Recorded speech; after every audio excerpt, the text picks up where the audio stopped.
Hello friends, आज मी तुम्हाला छोट्या मण्यांमध्ये बोरमाळ मणी मंगळसूत्र दाखवत आहे। त्यासाठी हे लागणार आहे 3 मणी।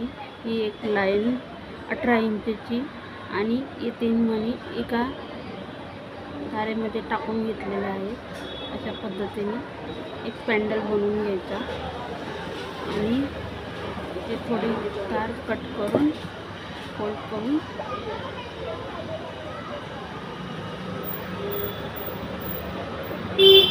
अशा पद्धतीने पॅन्डल तयार झालेला आहे आपला। तर हा पॅन्डल तयार झालेला ह्या तारेमध्ये लावून पॅक करून घ्यायचा आहे। छान असं एक छोटं मंगळसूत्र रेडी तयार झालेलं आहे। खूप सोपी पद्धत आहे।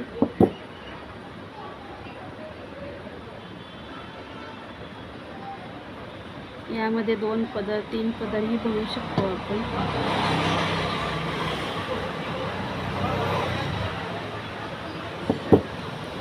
छान असं छोटं मंगळसूत्र तयार झालं।